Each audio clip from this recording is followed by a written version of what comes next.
James Twin for the untouchable true school sports. Let's go, baby. Bow! Be careful what you wish for because it can become a reality. Yeah. The untouchable True School Sports Empire proudly presents something the boxing game's missing. Hey, what's going on? It's your boy BT, and I came here to talk some boxing with the thousands of True School Sports subscribers. Alright, so before I begin this video, because I get these stupid comments a lot from a lot of people in boxing.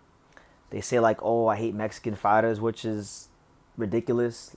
But you know, I've had people say I hate black fighters and British fighters and that I even hate Japanese fighters, which is crazy to me. So it is what it is, but I want to let everybody know I do not hate Mexican fighters, nor do I hate Mexican people, and I damn sure, I sure as hell don't hate Mexican women. I love Mexican women. I love the Mexicanas. All my girlfriends been Mexican. Damn near every girl I done been with has been Mexican. So that being firmly established on True School Sports, I gotta keep it real because I told you guys for years and years and years and years, like I don't like Jaime Munguia. More than any Mexican fighter, that's one guy I do not like. Not because it's anything personal against him. It's because I feel like everything around him in his career, from the way he's been matched, to the gift decision he got against Dennis Hogan, to how he became world champion against Saddam Ali. I just think everything around his career has been smoke and mirrors. It's been a farce. And he is one of the most protected fighters of the modern boxing era. That is the truth. That is how I've always seen Jaime Munguia. And guess what? God just allows me to see things that a lot of people don't see, because it turns out Jaime Munguia, he didn't go to Eddie Reynoso to just learn about boxing. Oh, no, no, no, no, no, no, no. Jaime Munguia went to Eddie Reynoso to go get the special Eddie Reynoso juice because, I mean, 6 times. It's the 6th time. He's the 6th fighter. Jaime Munguia is the 6th fighter to test positive for a banned substance in the Reynoso camp. So that's not a coincidence. That's not like something that we should just brush under the rug. That is a problem. And I know you've had Canelo Alvarez come out and say that, oh, Eddie Reynoso ain't the one giving Jaime Munguia steroids. But I mean, look, Canelo tested positive. Oscar Valdez tested positive. Ryan Garcia tested positive. Julio Cesar Martinez tested positive, and you know, and now Munguia. So it's like it's a recurring theme. And with this news coming out that Jaime Munguia has tested positive for, I believe it was clenbuterol, it's no question that we shouldn't even we shouldn't even give Jaime Munguia no credit for his win against Bruno Surace. And he couldn't even knock out Bruno Surace. Bruno Surace was supposed to be a cherry pick. He was supposed to be a feather-fisted fighter coming up in weight. And you got knocked out by him. And then you needed steroids to beat him. And you couldn't even knock him out. So what does that say about the caliber of fighter Jaime Munguia is? And like, look, it's nothing personal. I'm just talking boxing. Jaime Munguia's whole career has been smoke and mirrors. Doesn't mean he doesn't have some ability or he wasn't a good action fighter. The truth's always in the middle. But I always thought, you know, Zam Promotions, Fernando Beltrán and all them, they've always protected Jaime Munguia. When he fought Saddam Ali, he came in on short notice. He was like freaking 3 sizes bigger than Saddam Ali. And then when it came time to fight guys like Demetrius Andrade, Johnny Beck, he was the #1 contender for years at middleweight.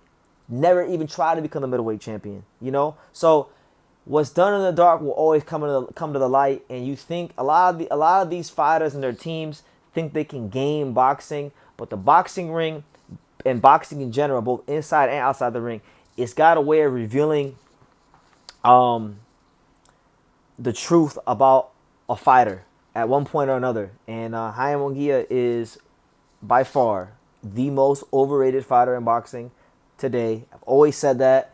For everybody that says I don't like Canelo, I've always said that Canelo Alvarez is actually a top elite creme de la creme fighter.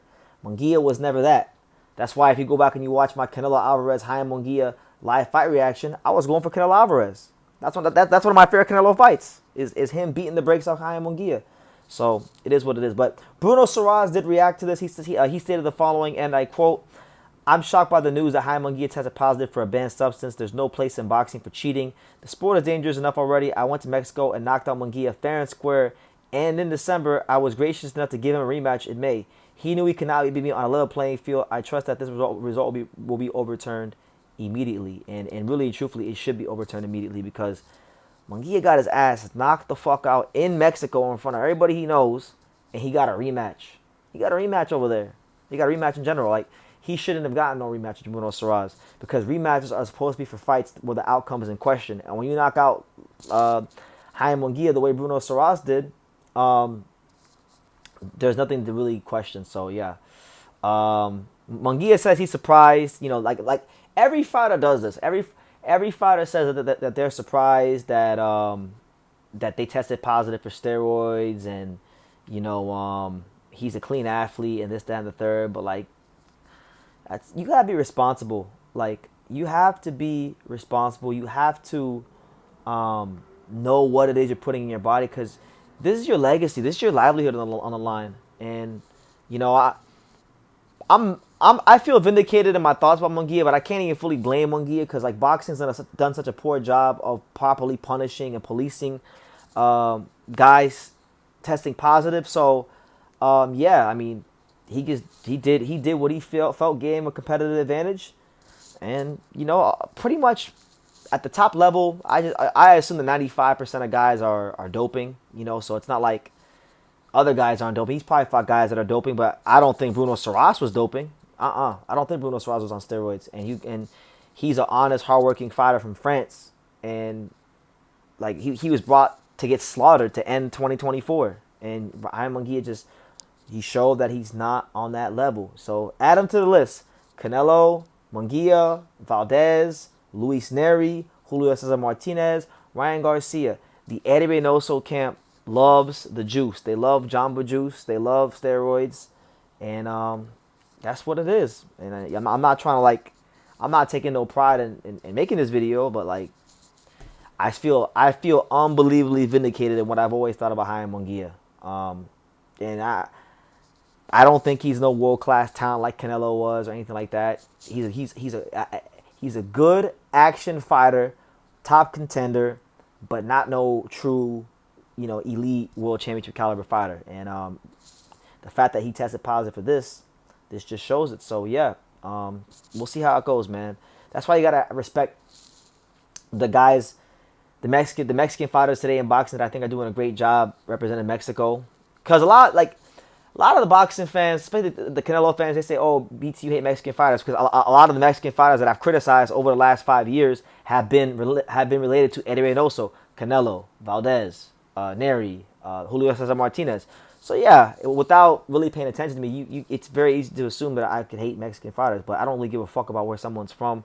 I love the Mexican people. I definitely love the Mexican women, and you know, I gotta take my hat off to the guys like Eduardo Sugar Nunez and Rafael Espinoza. These are guys that I really feel are the true, some of the true and many Mexican warriors in our sport today. So credit to them. They're both world champions. They're both flying the Mexican flag high. But the Reynoso camp, you know, they've it's 6 fighters testing positive in a 3 or 4 year span is not a coincidence. I'm sorry, you're not gonna convince me that's a coincidence. So I'll leave it right there at that. But you guys leave your comments down below.